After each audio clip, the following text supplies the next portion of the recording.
जय श्री कृष्ण। भगवत गीता एक ऐसा ग्रंथ जो हम लोगों को कई चाबियां देता है ताले खोलने की, और दूसरे अध्याय में तो खास करके भगवान ने ऐसी मास्टर की दे दी कि जिससे हमारे सारे ताले खुल जाए। हर व्यक्ति चाहता है कि मैं दुख से बाहर निकलूं, जीवन में दुख नहीं चाहिए, और इसके लिए कई प्रकार की व्यवस्थाएं वो खड़ी करते चलता है कि दुख निकल जाए जीवन से। फिर कोई साइकिल चला रहा है तो पैडल मारने का दुख है, वो सोचता है कि मैं मोटरसाइकिल ले लूं तो मेरा दुख निकल जाएगा। मोटरसाइकिल चलाने वाला सोचता है कि मेरे पास यदि 4 व्हीलर आ जाए तो मेरा दुख चला जाएगा। 4 व्हीलर वाला कहता है कि और अच्छे ब्रांड की 4 व्हीलर आ जाए, मैं अच्छे बंगले में चला जाऊं, मैं अच्छे ब्रांडेड कपड़े यूज करूं जिससे मेरा दुख चला जाए। हर कोई आदमी दुख को छोड़ने का और सुख को पाने का निरंतर प्रयास कर रहा है। एक बड़ी प्यारी कहानी मैंने बचपन में सुनी थी। एक सेठ जी अपने एक दोस्त को लेकर किसी दूसरे देश में कोई व्यवसाय के लिए जा रहे थे। रास्ते में एक जगह किसी धर्मशाला में उनको रुकना पड़ा, लेकिन सेठ जी को पता चल गया था कि दोस्त के मन में कुछ खोट है, और सेठ जी के पास बहुत सारे पैसे थे जो कि व्यापार के लिए, जिस जमाने में क्रेडिट कार्ड, बैंकिंग, चेक वगैरह नहीं चलते थे, तो अपने साथ में कैश लेकर चल रहे थे। और वास्तव में उनके उस दोस्त के मन में खोट थी। जब सेठ जी सो गए तो रात भर ये ढूंढता रहा कि सेठ जी ने पैसे कहां रख दिए। उनके कपड़े देख लिए, उनकी बैग देख ली, हर जगह छान मार लिया कि कहां पर है पैसे, और पैसे मिले नहीं। जब सुबह वो उठे तो इस दोस्त का बड़ा ध्यान था कि सेठ जी ने पैसे रखे तो रखे कहां।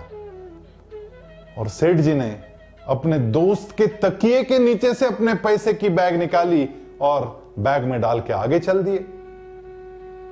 पैसे दोस्त के तकिए के नीचे थे और वो पैसे ढूंढने की कोशिश चारों ओर कर रहा था। भगवान बिल्कुल यही बात कहते दूसरे अध्याय में कि यदि दुख से बाहर निकलना है तो वो जो आनंद की कुपी है वो कहां पर है।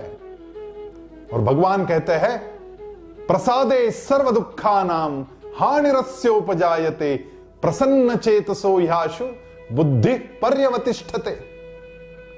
आपके मन के अंदर वो प्रसन्नता है, और जैसे ही उस प्रसन्नता को खोल देते आप, उसी समय सारे दुख दूर हो जाते।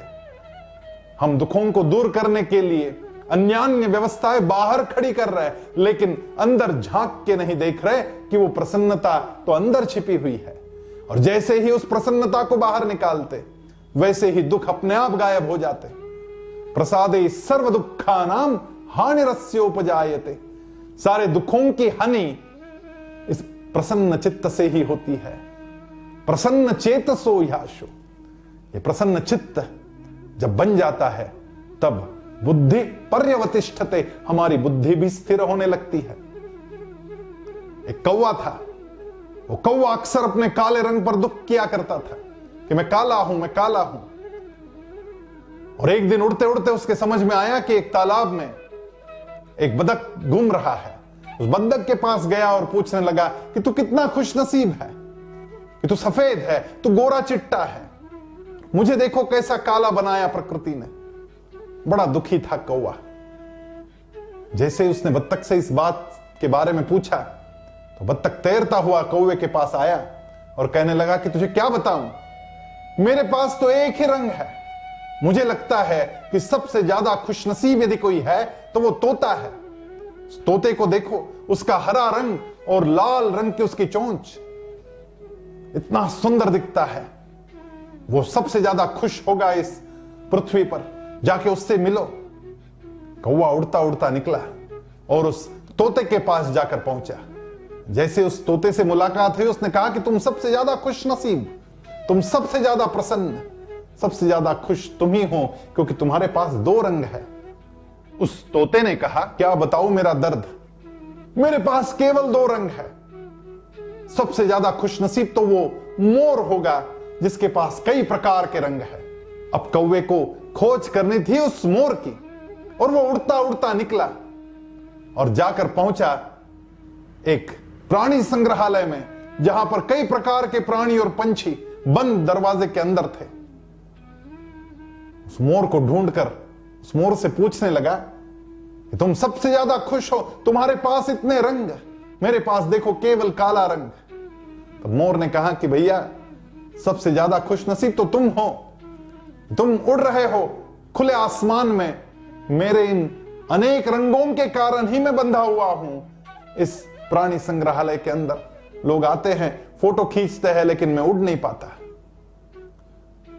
हर व्यक्ति, हर प्राणी अपने अंदर के दुख गिनाते रहता है, लेकिन अपने अंदर की प्रसन्नता को बाहर निकालने की कोशिश नहीं करता।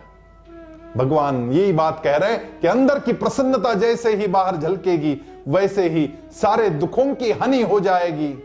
प्रसन्न चेतसो ह्याशु बुद्धि पर्यवतिष्ठते। आइए इस प्रसन्नता के दरवाजे खोले और हमारी बुद्धि को स्थिर करें। जय श्री कृष्ण।